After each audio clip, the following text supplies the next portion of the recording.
Bonjour à toutes et à tous et bienvenue dans les Poingues sur Génération Télévision. Aujourd'hui, je vais vous parler d'un sujet ô combien intéressant et ô combien sensible, puisque nous allons parler de la réforme de l'audiovisuel public qui, vous le savez maintenant, va arriver d'ici quelques semaines, on l'espère.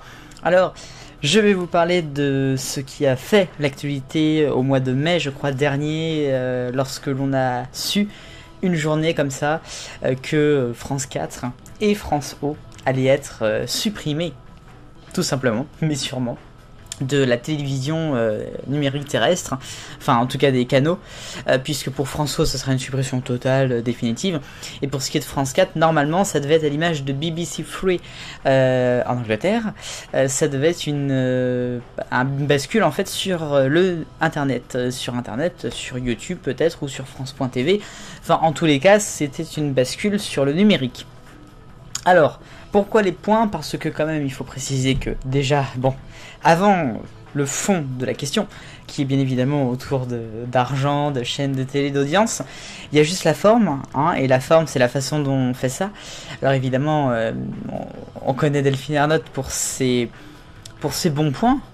Pour ce qui est de la forme, pour annoncer la fin d'une émission ou d'une chaîne, hein. On se rappelle de Julien Lepers, 30 millions d'amis, voilà, etc. La liste est encore longue. Laurent Boyer, ça n'a pas été trop dit, William Murgy, ça n'a pas été trop dit, Georges Pernaut non plus. Enfin bref, voilà. Donc, la forme, elle connaît pas trop. Mais alors, pour ce qui est du fond, en fait, il y a des vraies raisons. Alors, François, évidemment, elle sert à rien. Globalement. non. C'est-à-dire que François, au départ, c'était une chaîne qui était faite pour l'outre-mer. Particulièrement en fait pour les personnes intéressées par l'outre-mer ou venant d'outre-mer, habitant en France métropolitaine. D'accord. Bon, c'est vrai qu'avoir une chaîne pour les gens qui sont intéressés par l'outre-mer ou qui viennent de l'outre-mer en France métropolitaine, c'est sûr que ça ne va pas réunir 3 millions de personnes, quoi. Après, j'ai beaucoup de respect pour ces gens-là, mais ce que je veux dire par là, c'est qu'ils peuvent très bien regarder des programmes de l'outre-mer sur France 3, par exemple. C'est ce que va faire la réforme, justement.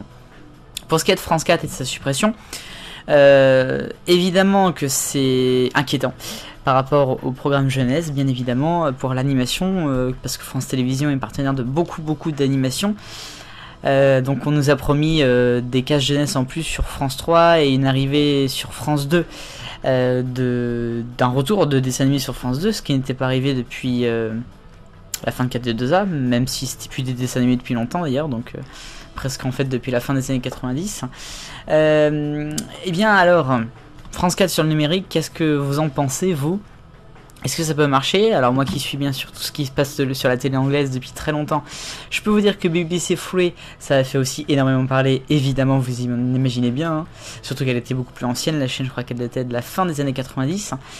BBC Three, elle existe toujours sur internet, sur le site de la BBC, sur iPlayer, mais comment vous dire que, c'est intéressant, la marque est toujours là, mais ça avance pas trop derrière. Après bon, c'est assez compliqué quoi. Vous me direz votre avis. Vive le bonheur, on est tous des millions de copains.